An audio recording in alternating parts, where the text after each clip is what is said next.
A paz de Cristo, irmãos. Hoje nós vamos falar sobre os alertas ligados à marca da besta e ao comprar e vender. Então, o tema do nosso estudo na aula de hoje é a marca da besta e a compra e venda. Então, quando a gente começa a falar sobre a marca da besta, e a gente já vem falando sobre isso ou sobre vários aspectos ligados à marca da besta neste módulo, assim como a gente já falou, por exemplo, sobre a marca da besta acompanhada pela imagem da besta, hoje nós vamos falar sobre outro aspecto que é comprar e vender. O texto que eu vou colocar para vocês é o seguinte: Apocalipse 13 vai dizer assim, ó: Ele faz que a todos, pequenos e grandes, ricos e pobres, livres e servos, lhe seja posto um sinal na sua mão direita e nas suas testas, para que ninguém possa comprar ou vender. E essa é a expressão que eu quero usar hoje: comprar ou vender, senão aquele que tiver o sinal, ou o nome da besta, ou o número do seu nome. E aqui há sabedoria. Aquele que tem entendimento, calcule o número da besta, porque é número de um homem, e o seu número é 666. Para a gente começar a falar, eu queria abordar dois aspectos. O primeiro deles, o texto diz assim que ele, e aqui fala da besta da terra, né? Diz assim, e ele vai fazer com que todos, tanto pequenos como grandes, ricos e pobres, livres e servos. Perceba que a marca da besta, ela não escolhe classe social, não vai escolher etnia, cor de pele, ideologias. Na verdade, ela vai ser posta, ou eles tentarão impor, sobre todo mundo. O detalhe é que, de alguma forma, o texto ele diz assim que essa marca está associada a comprar e vender. E talvez seja aqui aonde muitas pessoas conectam com uma marca que esteja ligada à tecnologia. Porém, hoje nós vamos explorar esse aspecto nas Escrituras, visto que a palavra de Deus ela não fala tão claramente sobre a marca da besta em outros lugares da Bíblia, exceto Apocalipse 13. Porém, ela nos dá vários indícios, várias sombras e várias conexões que nos conectam com essa marca da besta. Numa das aulas passadas, eu falei para vocês sobre a estátua de Nabucodonosor, que ela tinha a medida de 60 côvados de altura por 6 de largura, né? E você vê que tem ali os 60 e os 6, e uma imagem que está tipificando a imagem da besta. Então você vê que a Bíblia não tem expressões claras sobre isso, mas ela vai ter várias figuras de linguagem, várias colocações que Deus foi espalhando nas Escrituras e que elas estão associadas a essa marca da besta que ele veio a revelar para nós no livro do Apocalipse. Então, eu vou ler vários textos e eu quero mostrar para vocês como essa questão de comprar e vender, ela sempre foi anunciada nas Escrituras como algo que estaria relacionado ao tempo do fim. Jesus, por exemplo, ele usa muito essa questão de sombras e realidades. Eu tenho falado aqui no canal muito sobre isso, sombras e realidades, figuras que estão apontando para a realidade que Deus queria revelar. Então, Deus usa figuras, Jesus usa figuras de linguagem quando ele vai falar como seria o tempo do fim. E uma das tipologias bíblicas que Jesus vai usar são a vida e acontecimentos de personagens do passado, como por exemplo, Jesus diz que a vinda dele seria como nos dias de Noé e como nos dias de Ló. Eu vou tentar deixar aqui embaixo ou aqui para vocês dois vídeos que são importantes para você entender. Um que fala sobre os dias de Noé e um que fala sobre os dias de Ló. Se você puder, assistam. Se eu não me engano, deve ter 2 ou 3 vídeos que eu falo sobre isso e que eles vão te aumentar o entendimento sobre esse assunto, tá? Porém, quando Jesus fala sobre os dias de Noé, ele vai dizer o seguinte: e como aconteceu nos dias de Noé, olha a sombra lá atrás, como aconteceu nos dias de Noé, assim será também nos dias do Filho do Homem. Quem que é o Filho do Homem? É o próprio Jesus, né? A gente estudou o Filho do Homem lá no livro de Daniel, no módulo passado. Agora olha o texto, diz assim, ó, eles comiam e bebiam. Essa expressão de comer e beber está associado a comprar e vender lá nos últimos dias, quando a Bíblia diz que quem não tiver a marca da besta não vai conseguir comprar e vender. Então você vê que o comprar e vender, ele está muito associado não só a riquezas, mas principalmente a mantimento, a você comer, a você beber, a você se vestir, né?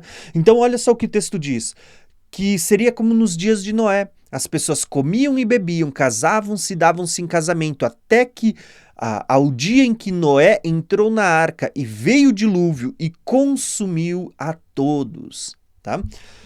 Então, aqui nós temos a primeira figura. Só para vocês terem uma ideia, essa figura dos dias de Noé ela é muito preciosa. Por quê? Você já percebeu, e se você não percebeu, aqui no curso Escatologia Revelada é o lugar para você entender melhor essas coisas, né? Você já percebeu que quantas pessoas entraram na arca?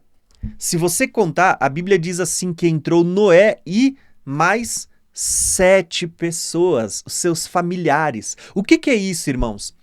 Se você olhar para a história de Noé, você vai perceber que Deus diz que Noé era justo, e por causa da justiça que estava sobre Noé, porque Noé era um homem justo, Deus salvou Noé e toda a sua família, ou seja, Noé e mais 7 pessoas.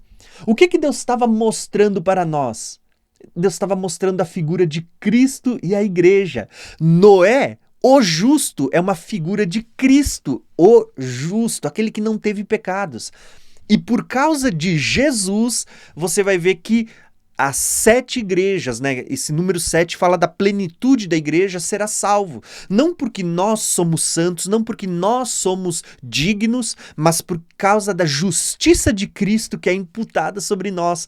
Por causa da justiça dele é que nós somos justificados. E você vê então, assim como Noé, por causa da sua justiça, ele e mais 7, que era a sua família, né? Os seus 7 familiares foram salvos. A mesma coisa, por causa de Cristo, a totalidade, a igreja, que é tipificada pelo número 7, será salva também. Então, você começa a ver, Deus estava contando uma história. Ele estava dizendo que por causa de Cristo, a igreja seria salva. Porém, seria como nos dias de Noé. Então, nós temos a primeira figura. Noé é uma figura de Cristo, os 7 familiares de Noé aponta para as 7 igrejas. Quando você olha melhor, eu vou deixar um vídeo aqui para vocês onde eu explico com mais detalhes. Você vê que Deus diz para Noé, daqui 7 dias eu vou fazer chover. Né? E aí ele diz, quando começar a cair a chuva, entra na arca.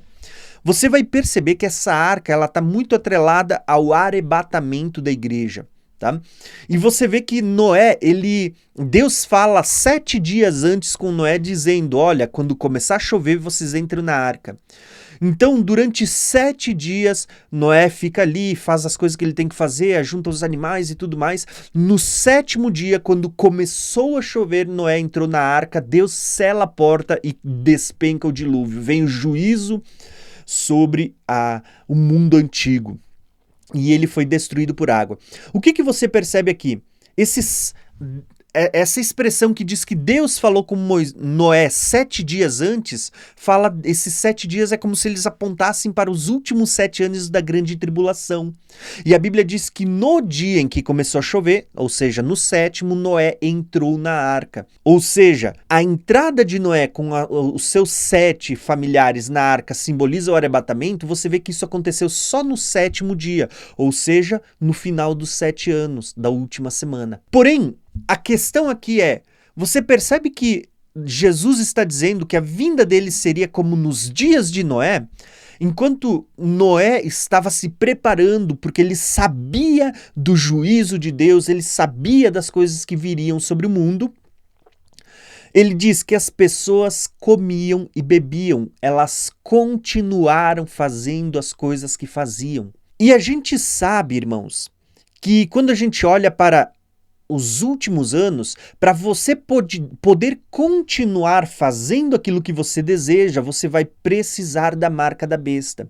Então, ou seja, nós temos uma primeira revelação. A Bíblia está dizendo que, por ocasião da vinda de Jesus, quando estiver próximo à volta do Filho do Homem, ainda vai ter pessoas que vão estar comendo e bebendo. Ainda vão ter pessoas que vão estar ligadas a esse sistema. E sabe o que isso deixa claro para nós?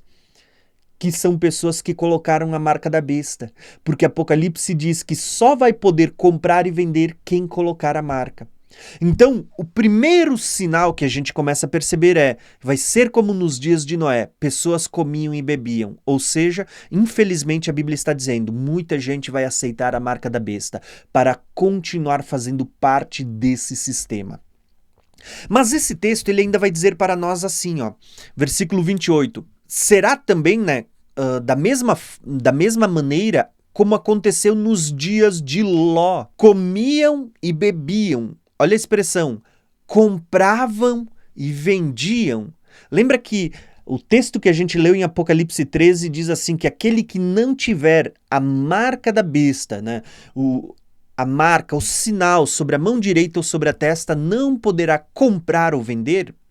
Se talvez você não conseguiu ver isso com clareza nos dias de Noé, aqui nos dias de Ló fica claro. As pessoas estarão bebendo e comendo, comendo e bebendo, estarão comprando e vendendo. Perceba que a Bíblia fala, as pessoas estarão fazendo parte desse sistema da besta. É como se muitas pessoas elas vão querer aceitar para continuar as suas vidas normalmente. Então o texto diz assim, nos dias de Ló, eles comiam, bebiam, compravam e vendiam, eles plantavam e edificavam. Mas no dia em que Ló saiu de Sodoma, choveu do céu fogo e enxofre. Aonde que está essa saída de Sodoma?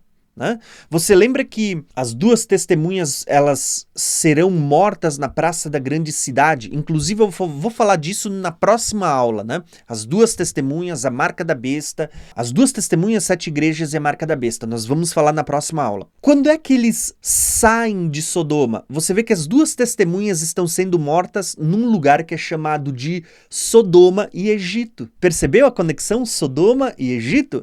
Lá no livro do Apocalipse, as duas testemunhas estão sendo mortas num lugar que é chamado espiritualmente de Sodoma e Egito, aonde também o nosso Senhor foi morto. Mas a Bíblia diz, quando eles saem de Sodoma, chove fogo e enxofre, que consumiu a todos. Aonde que a gente vê isso? Lá no livro do Apocalipse você vai ver que no toque da 7ª trombeta abre-se o céu e diz que cai saraivadas de pedra. No derramar da 7ª taça diz que teve chuvas de pedra misturada com fogo. Então você tem ali uma figura da onde é o momento que as pessoas estão saindo, em que Ló está saindo, em que a igreja está saindo.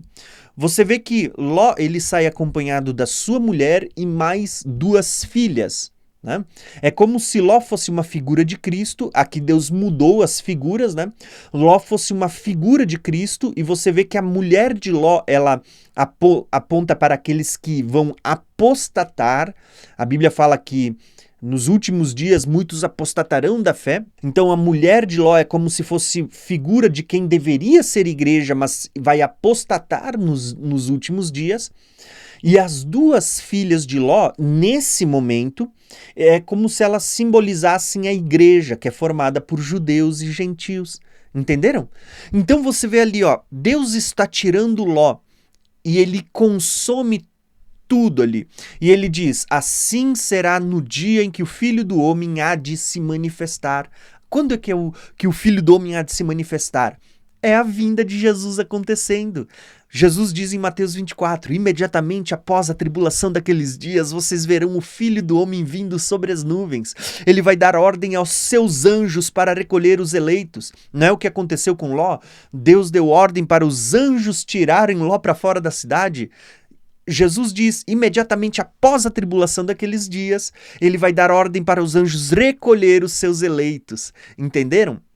Mas a questão aqui hoje é, tanto nos dias de Noé como nos dias de Ló, a Bíblia diz assim, que enquanto Noé estava se preparando, porque ele sabia do tempo que vivia, enquanto Ló estava sendo tirado para fora pelos anjos, ainda tinham pessoas que estavam fazendo parte do sistema, comprando e vendendo, comendo, bebendo.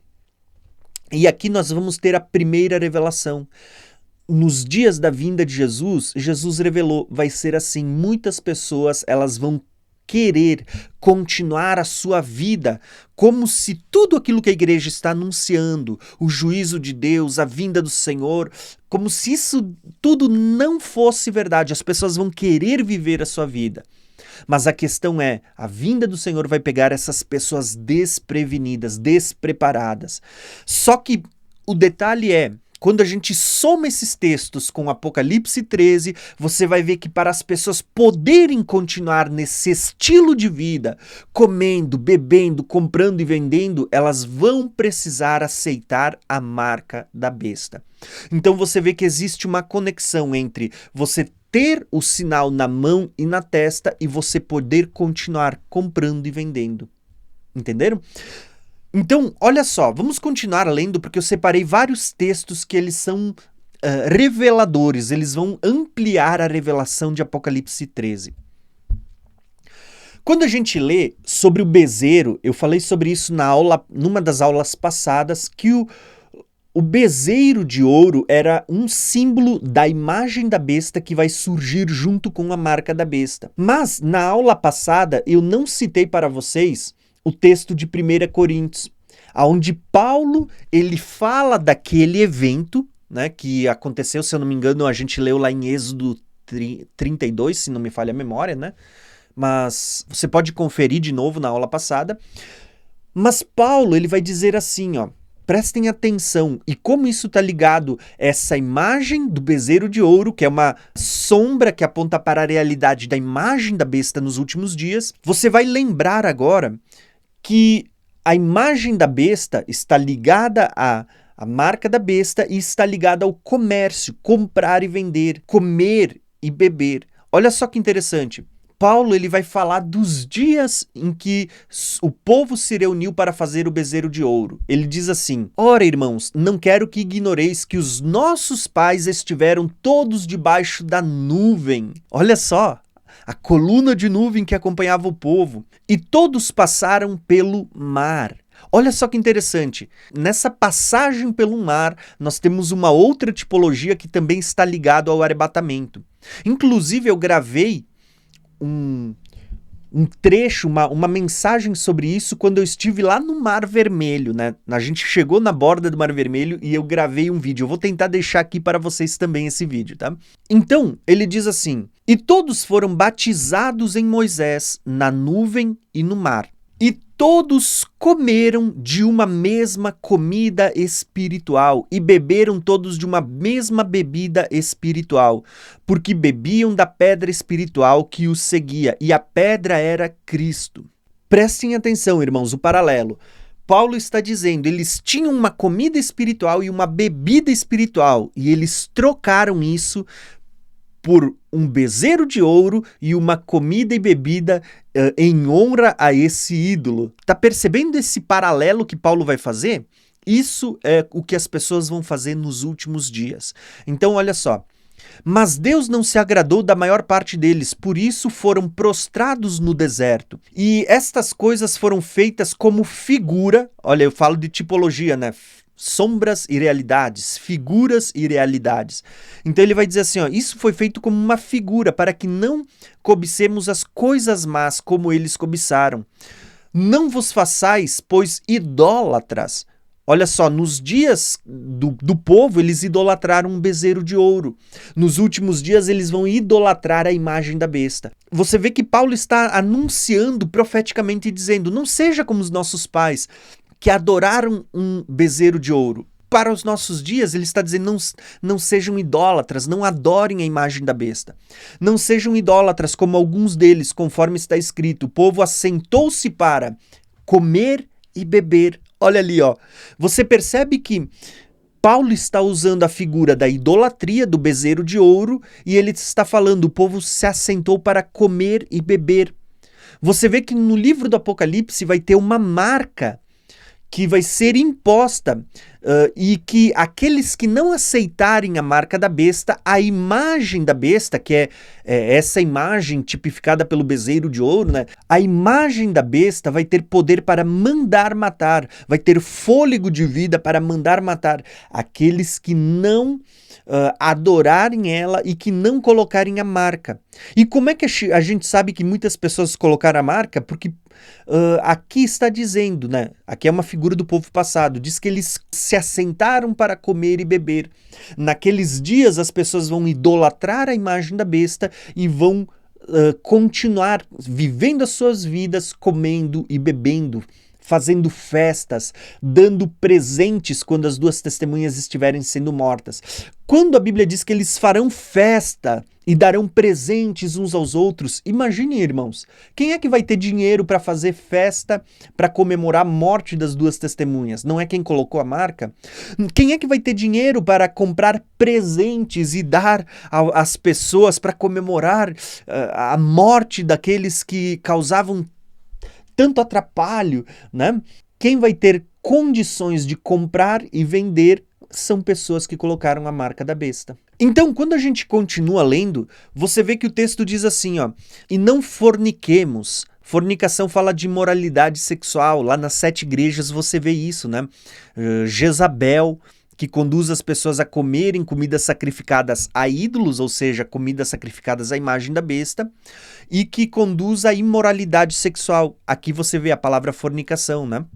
Eu vou ler aqui só o último texto, ó. Versículo 12 diz assim: aquele, pois, que cuida estar de pé, olhe para que não caia. Irmãos, para quem diz que não tem como perder a salvação, olha o que o texto está dizendo. Aquele que está de pé, cuide para não cair. Não sobreveio tentação senão humana, tá? Mas Deus é fiel, que não nos deixará ser tentado acima do que podeis, né? Antes, com a tentação dará também ele o escape para que possais suportar. Portanto, meus amados, fugi da idolatria. Aqui tem uma revelação. Para quem tem a mente exercitada nas profecias, você já vai perceber e reconhecer que essa última porção está lá em uma das 7 igrejas, que a gente vai falar na próxima aula.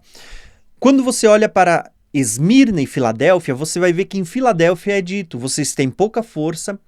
Ele diz, mas porque vocês guardaram a minha palavra e o meu testemunho, não negaram o meu nome, Deus diz, eu te guardarei da hora da provação que há de vir sobre a terra, da hora da tentação, né? Que hora é essa da provação? Qual é a maior tentação que virá sobre a terra? A marca da besta. Perceberam? Então esse texto ele está mostrando para nós que não sobreveio tentação que não seja humana, mas com a tentação Deus também dará um escape.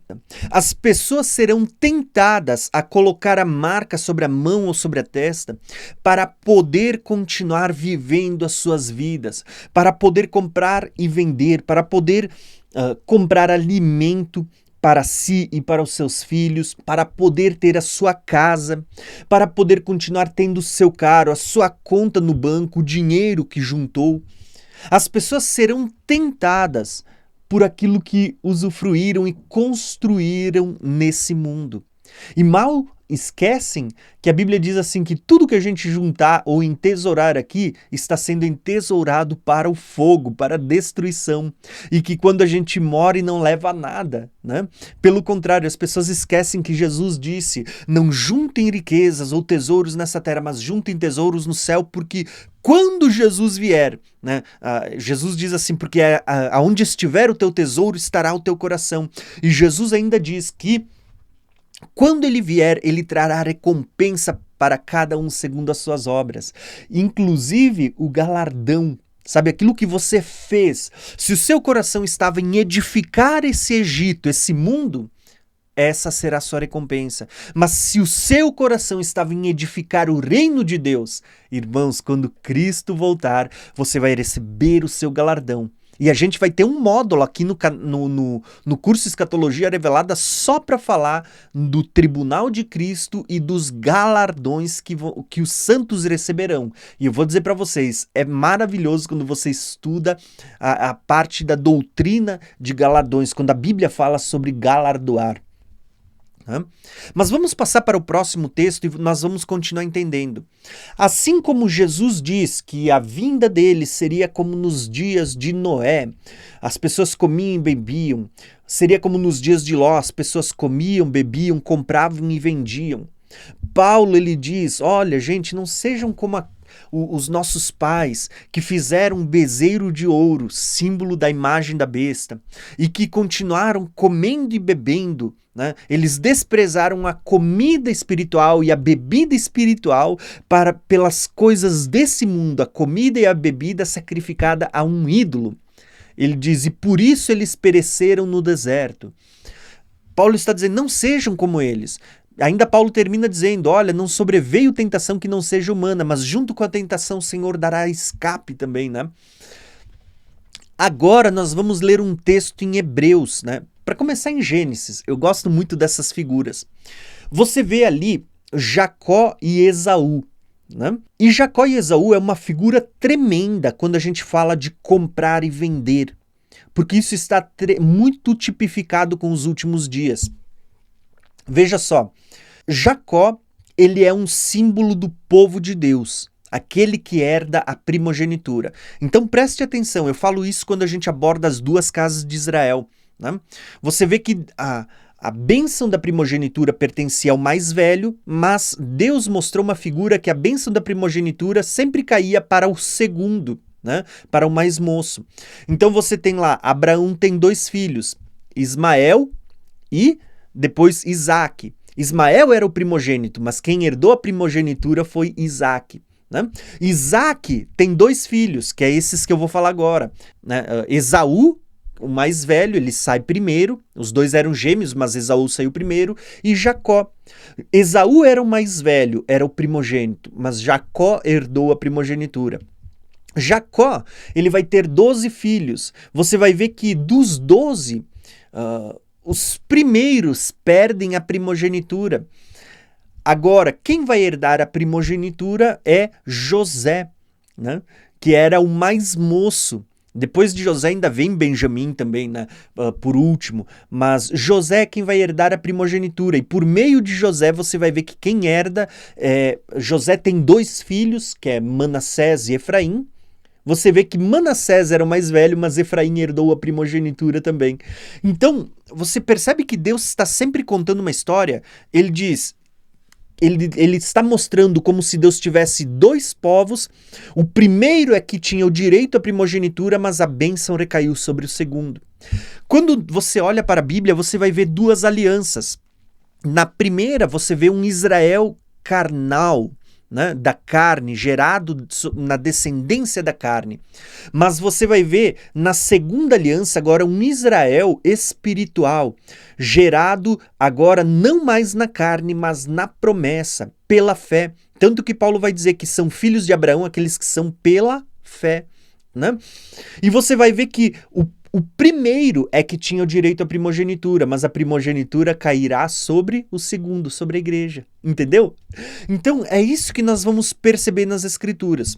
Mas só que é interessante que quando a gente olha para Jacó e Esaú, nós temos uma figura aqui do povo de Deus, todos aqueles que creem em Jesus, que aceitaram Jesus, tanto que Jacó, para quem não sabe, Yaakov, o mesmo nome, Jacó, né? Yaakov é o mesmo nome que dá origem a Tiago, né? Tiago, Jacó, e é o mesmo nome que vai ser mudado para Israel.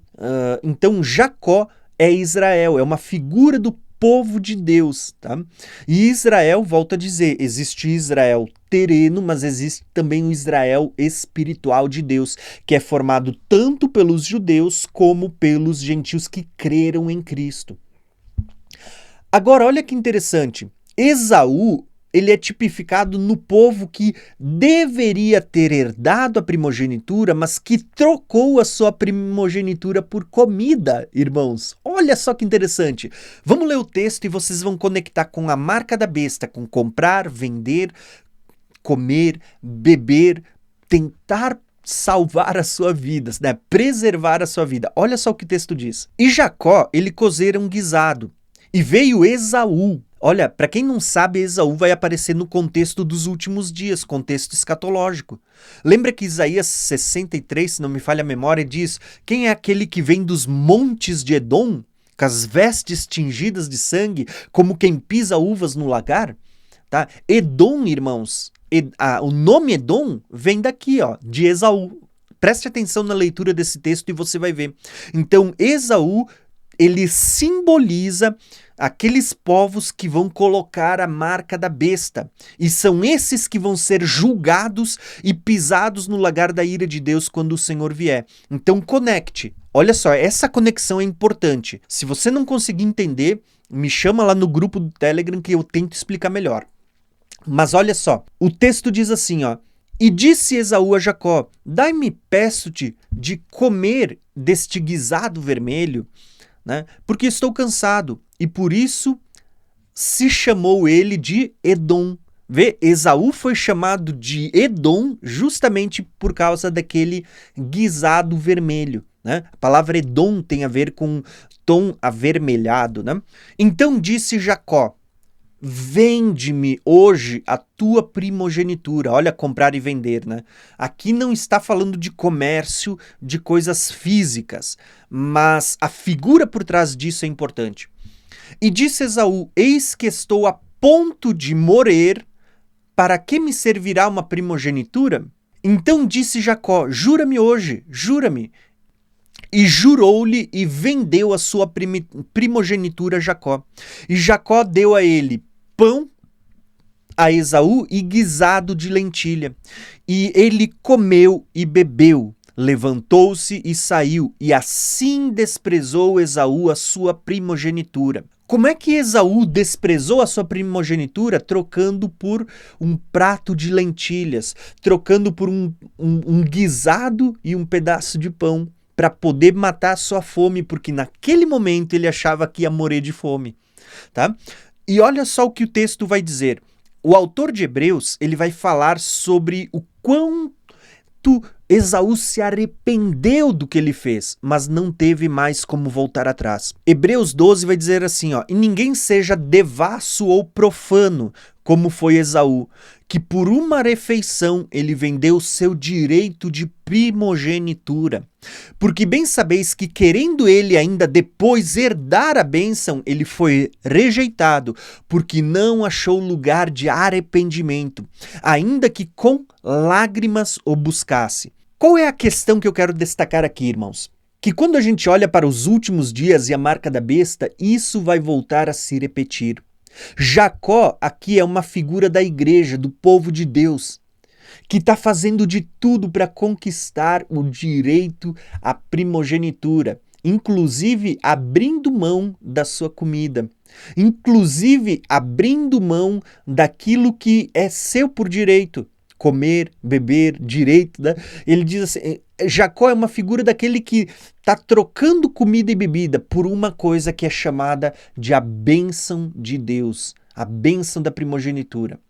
Então você vê que enquanto nos últimos dias vai ter pessoas que vão trocar a comida e a bebida, porque eles entendem que o mais precioso é a bênção de Deus, vai ter pessoas que vão ser como Esaú, que vão dizer assim, ó, do que me adianta a bênção de Deus se eu vou morrer de fome? Porque tem gente que não consegue enxergar a eternidade, tem gente que só vê o agora, e tem gente que vai fazer como Esaú, vai ser devasso, vai ser profano, vai trocar a sua salvação por comida e vai aceitar a marca da besta né, para poder continuar comprando e vendendo, para poder colocar comida sobre a mesa e não morrer de fome. E aqui entra um alerta que eu quero deixar para vocês. O objetivo do curso não é só trazer informação, mas é preparar vocês e capacitar você para despertar outras pessoas com essa pregação. Aquilo que vocês aprendem comigo, vocês vão replicar para outras pessoas e dizer, gente, nos últimos dias, a Bíblia diz que vai ter gente que vai trocar a sua primogenitura, a sua bênção, a sua salvação por comida. Veja que Esaú, mesmo ele querendo, mesmo ele tendo chorado, ele desejando ardentemente ter de volta a bênção, a Bíblia diz assim que ele foi rejeitado e que ele não achou lugar de arrependimento. Mesmo que ele tenha com lágrimas o buscado. Por quê? Porque ele havia trocado, ele havia vendido a sua primogenitura por um prato de comida. E essa é a realidade de muitas pessoas nos últimos dias. As pessoas trocarão a sua salvação, o seu direito à primogenitura, a bênção de Deus, eles trocarão por meio de comida, para poder comprar e vender. Eles aceitarão a marca da besta porque terão medo de morrer. Eles dirão a mesma coisa que Esaú. Do que me adianta esse negócio de ser salvo se eu vou morrer de fome, né? Só que veja, Esaú, depois, quando ele cai em si, ele tenta adquirir de volta e já não tem mais. E o que isso aponta? A Bíblia diz que aquele que colocar a marca da besta já não tem mais salvação. A Bíblia diz que aquele que colocar a marca da besta, ele arderá no fogo e no enxofre. Percebam que muitas pessoas, depois de colocar a marca, depois de saciar a fome, de continuar comprando e vendendo, quando o Senhor voltar e elas caírem em si, que elas trocaram a sua salvação, a sua primogenitura por uma marca, para poder continuar comprando e vendendo, será tarde demais. Muitas pessoas vão querer pedir perdão. Muitas pessoas vão até colocar marca com aquela desculpa do tipo assim: eu vou colocar marca para não deixar meu filho passar fome, para colocar comida para minha família. E o Senhor vai entender isso. Irmãos, a Bíblia não diz isso. A Bíblia não diz, olha, o Senhor vai entender que você só colocou a marca porque você tinha que colocar comida na mesa dos seus filhos. Né? Não. A Bíblia diz assim que você deve confiar no Senhor, assim como Moisés viu pão cair do céu, Elias foi alimentado por corvos, Deus multiplicou azeite na botija, a igreja vai ser levada para o deserto. Né? A Bíblia diz, Apocalipse 12, a igreja vai ser levada para o deserto, para ali ser sustentada durante 1260 dias num lugar que o Senhor preparou. Entenda isso, irmãos. Na grande tribulação, a gente vai viver pela fé. E aquele que retroceder, a Bíblia diz, Deus não se agrada dele. Entenderam? A Bíblia diz assim que nós viveremos, o justo viverá pela fé. E aquele que retroceder, Deus não se agrada dele. Tá? Então entenda que aqui nós temos uma figura. Jacó e Esaú são figuras que apontam para a igreja do tempo do fim, aonde muitos vão trocar a sua salvação para continuar comprando e vendendo.